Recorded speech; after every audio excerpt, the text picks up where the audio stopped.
to our new week of social skills.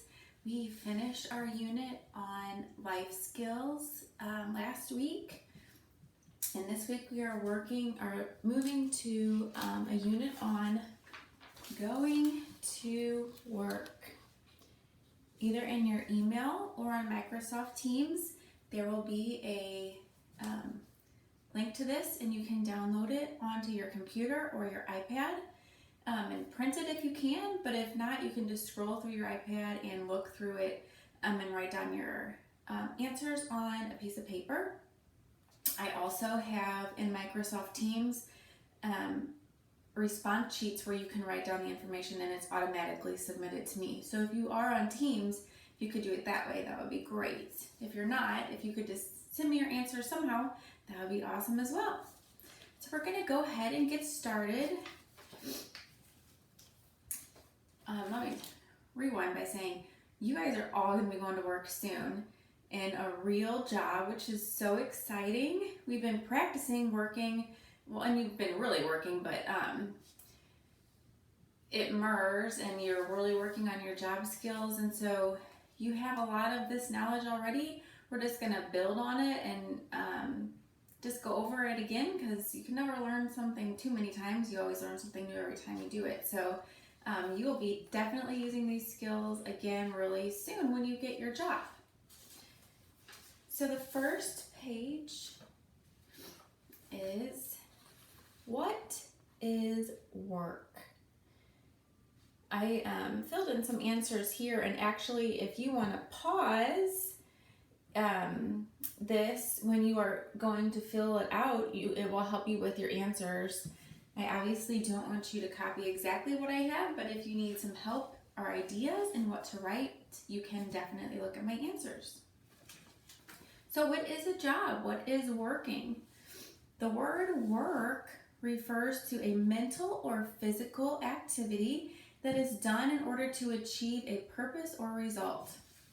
Basically, like you're doing something, whether stocking a shelf. Why are we stocking a shelf? So that they're stocked, so that people can buy the food or whatever item you're stocking. So we're doing some type of activity, either with our mind or our body, hands, feet, whatever, to do something, whether it's mow a lawn or stock a shelf so that people's grass stays short or so that there's food for people to eat. A job also means we earn an income. An income is money. And that is really, you need to make money to pay your bills and to have food to eat. So that's why it's really important to have a job. Some people work because they want to. They want a way to get out of the house and do something with their time. They want to feel like they have a purpose. Others simply work because they need money in order to live. Either reason why you work, it's still important to find a job that you enjoy and a job that suits you as a person with your skills and personality and your interests. The last thing you want to do is get a job that you do not enjoy doing, and every day when you have to go, you are miserable and like, oh my gosh, I have to go to work today. That's horrible. You don't want to, work is such a huge part of your life. You don't want to be miserable. You want to find a job that you like.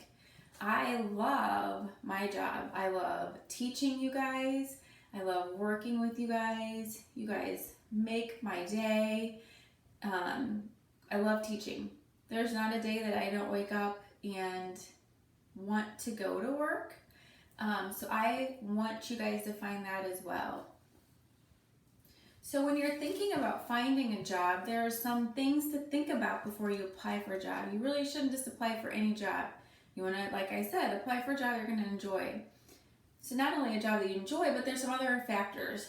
Number one is the environment. You can work indoors, you can work outdoors. There are some jobs that you will work inside all the time. And let's think of some of those. Just go ahead in your mind right now, think of some jobs that are inside I thought of some myself, and I have it on my sheet right here. I thought of a secretary. I actually thought of a secretary right away because earlier this week was Secretary's Week, and I just think of Miss Hall and how great she is at our school. And that is a job she does inside. Or a stocker. I know that there are some of you that are really interested in being a stocker. That is an indoor job for the most part. I mean, all these have a little bit of exceptions, like they might be outside sometimes, but for the most part, a stocker is an indoor job. Or a barber, or like a hairstylist, a cashier, a teacher, and a nurse. So those are some of the jobs. There are tons of jobs, so I want you guys to think of some other jobs that are inside. And so there are advantages to working inside. One of the biggest advantages is you are not subject to weather. So you're always comfortable.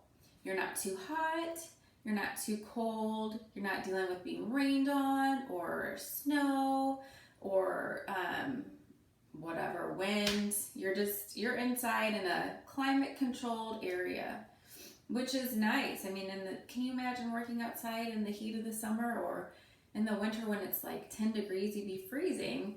So that is a perk of working indoors. What is a disadvantage?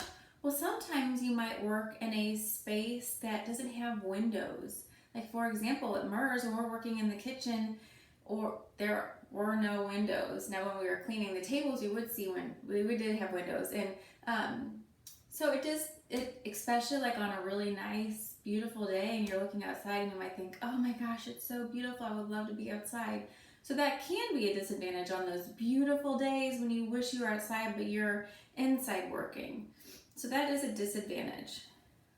So some other jobs require you working outdoors. And I wrote some here, and if you wanted to pause it and look, you can. Some jobs that I thought of that were outside jobs is if you work in lawn care, or if you're a cable person. I know when we moved into this house, we had to have our cable set up, and so there was a guy, and he was outside putting the cords in. So like a guy that installs cable outside would be an outdoor job. A trash person, a carpenter, like if you're building houses, you're definitely outside. Or another one I thought of was a stadium worker, like if you work at Busch Stadium selling peanuts, like up and down the aisles of people, well, you're definitely working outside.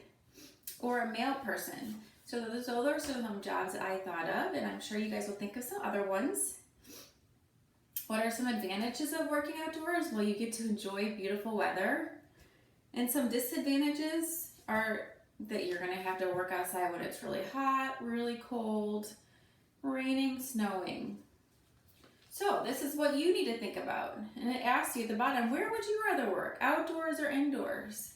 I know myself, while I do enjoy beautiful weather, I also know that I don't like being very cold, and I don't really like being rained or snowed on. So for me, I know that working indoors is a better job. So would I ever apply for a job as a lawn care person? No, I wouldn't, because I know that that wouldn't be the right job for me. And I know that I would be miserable on those days where I had to work when it was way too hot or way too cold. So that is something that I knew about myself and only applied for indoor jobs. So I want you guys to think about that. What do you want? Do you want an indoor job or an outdoor job? Or maybe do you not care? And there you could maybe not care. But if you know for sure you only want to work outdoors, well then don't apply for a job that's only inside. All right, so this was for Tuesday. Like I said, if you have Microsoft Teams, if you could go on there and it'll say, one of the assignments will say Tuesdays, what is work response sheet? And you're just gonna fill in the answer to these questions on there. That way I can see your work. So Wednesday is also what is work, but this one is called what is work continued? And we're going to look at some more things that we can think about when deciding what type of job to apply for. The next area is people. And what this means is when you get a job, you're going to have to probably work with other people. Are you a social person? Do you want to work with a lot of people, or would you rather work with very few people, or even alone and not work with anybody? And that's something you'll have to like think about yourself, and maybe even ask your family, like, what do you think? Because sometimes it's hard to know, but they might say, I really think that you would do better working with just a few people or whatever. So ask your family too if they have any idea, if you're not sure. So let's think of some jobs that fall under these categories. So what are some jobs where you work alone, by yourself? I actually struggled a little bit of this when I was thinking of these. But I kept going towards like business jobs where you're in an office by yourself. So I thought of an accountant or a lawyer, but even those jobs do still work with people sometimes. So I really honestly couldn't think of a job that's 100% alone. So if you guys think of one, let me know, and you'll help me out because I couldn't think of one. So then the next section is a few, where you work with just a couple people. So I thought of a nurse. When you're, my husband is actually a nurse, so I know just from talking with him, when he would go into work, he just would have a certain amount of patients he was working with that day. When he worked in an ICU, he would only ever have 2 patients. So he would just work with a few people. So I thought of a nurse because of him. And I also thought of like, if you are like a salesperson at Best Buy, let's say you are in charge of selling TVs, while you might work with a bunch of people throughout the day, at any one point in time, you're only working with a family or a single person selling them a TV. So that was another person I thought of. So I can't wait to hear what you guys think of for that. And so then jobs where you work around a lot of people at a time. Well, obviously a teacher. When you're a teacher, you have a class of 10 to 30 kids. That's not just a few. So you have to want to work with many people if you want to be a teacher. And then the other one I thought of was a waitress. When you're a waitress, you're working on multiple tables at a time, and you just have to really enjoy people as well to be a waitress because you're interacting with them all the time. So if you guys could go ahead and think about those, and then when you fill out the Microsoft Teams response sheet, I can't wait to see your answers. So then they want you to know, right here, where would you rather work? So think about it. Where do you think you would be better off? I didn't check one, but obviously I'm a teacher, so I don't mind working with many people. But I also could see myself liking to work with just a few people. I know that I would not like working alone. I like to have interaction with people a little bit, and I think that's why I've been struggling with this stay at home, because I've missed interacting with people. I've missed interacting with you guys. I've missed interacting with my friends. So even this stay at home order showed me I really like to be around people. But maybe this has been a good time for you and you're like, I enjoy this. And that might be another sign to you that working alone would be good for you. So the next area to think about when you're applying for a job is noise level. If really loud noises bother you, you should probably not consider working in a job that's loud. So let's think about places that are loud. The first thing I thought about was like an auto shop.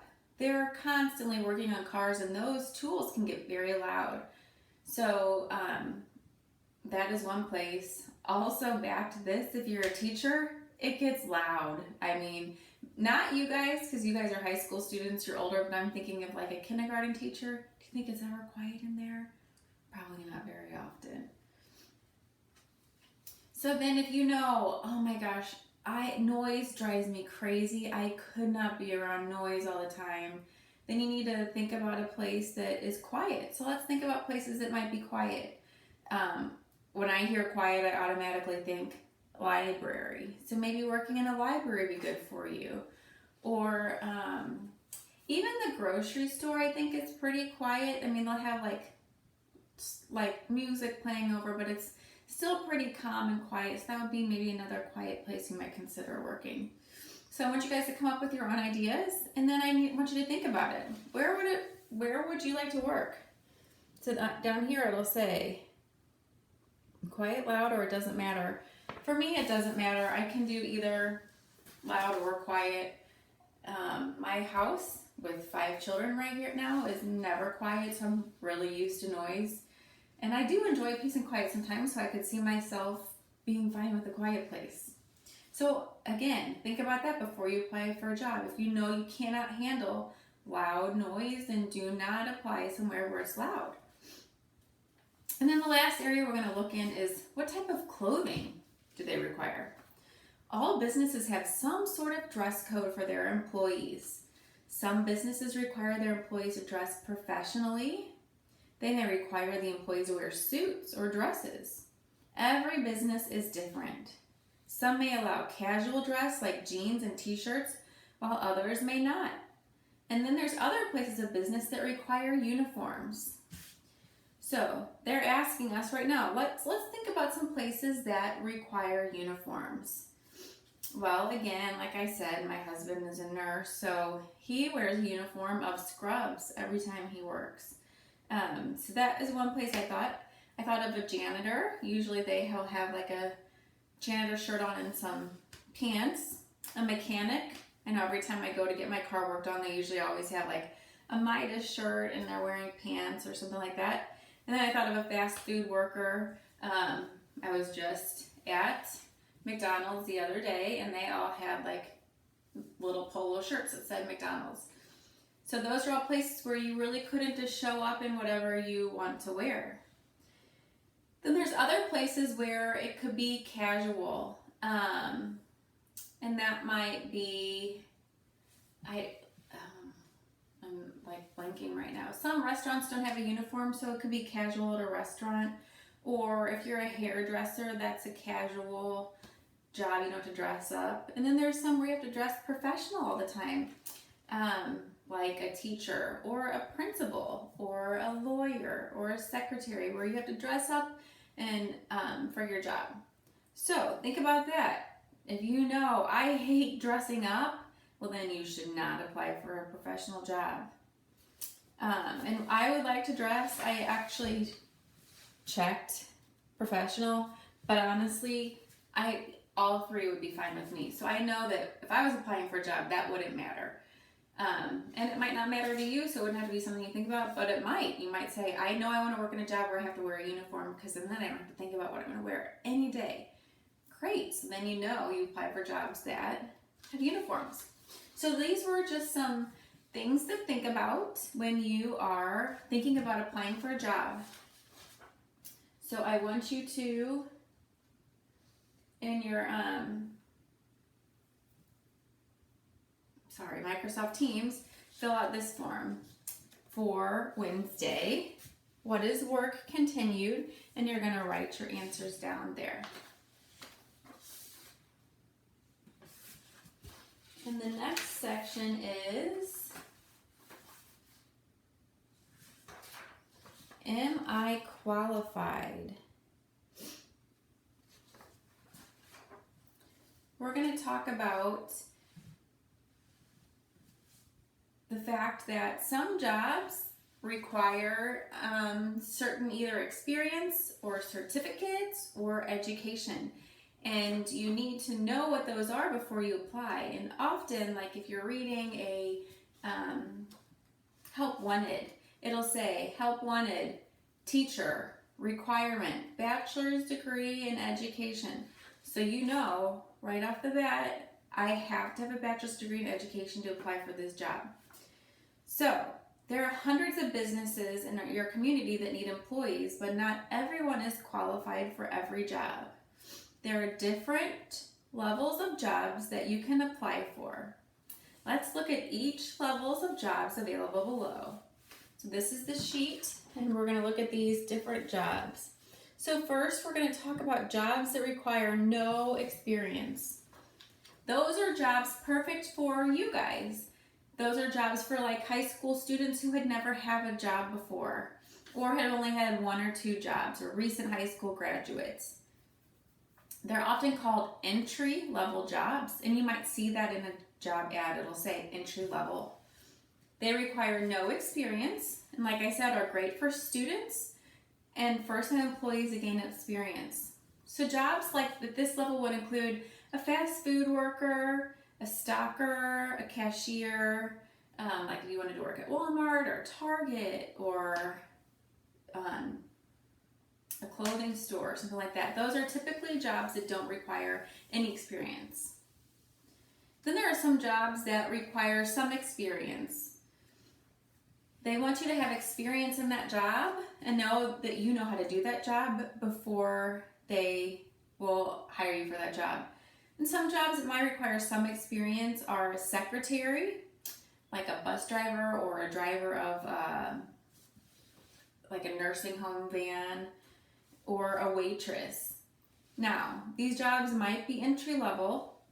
However, oftentimes in these type of jobs, they do want people that have had experience before in that area. And then the next section is a certificate required. These are jobs that require you to take a certain class or go to a certain school to learn about the work you will be doing. So these are not jobs that require a college education, but they do require like a certificate. So often these are called like training schools. So that would be a mechanic or a carpenter or an electrician, a plumber. Those are all jobs that require you to have some type of training before you can do that job. I couldn't graduate high school today and go be a plumber tomorrow. Nope, I'm going to have to go to school and learn how to do that. And then the last area is a college degree. These are jobs that require you to have graduated from a college before you can get them. Sometimes it's just a 4-year college degree, like for a teacher or a nurse. And then there's some that require more than college, like you finish college and then you need to go to more school, like a lawyer has to go to law school or a doctor has to go to medical school. So those are the different areas of experience needed. And they're asking at the bottom, what kind of job are you qualified for? Well, I kind of said this at the beginning, but since you guys are just graduating high school and most of you have not had experience in a paid job, you would be at the no experience level. And guess what? That's okay. We all started at no experience. I had a no experience job when I got out of high school. So don't feel bummed or frustrated because you're at no experience. We all start there. And then in a couple years after you have experience, you can move up to an experience required job if you have experience in that area. So this will be under Thursdays. It'll say on Microsoft Teams, it will say Thursdays, am I qualified response sheet. And I want you to go on there and answer these questions and then submit it. And if you're not on Teams, if you could just somehow email me your answers or take a picture of your answers and send it to me, whatever works for you. And then for Friday for this week, I'm trying something different. I found this fun activity, and it's like a Microsoft PowerPoint slide, and I'm going to send it to you guys either in Teams or over email. And it's so when you open it up, it's like you're going to a grocery store and you're going to practice. You have a list. You're going to practice getting stuff for your list and then paying for it. So you're just going to drag it with your mouse to do it. So I'm just going to see how this works and see if you guys enjoy doing it. It'll help you work on your social skills, independent living skills of being able to follow a list in the grocery store, but also your money skills, like paying, knowing how much money to pay for it, and then even working on getting change back. So that'll be your Friday assignment. So I hope you guys do well on this. If you have any questions, please feel free to reach out to me, and I hope you have a great week. Thanks. Bye.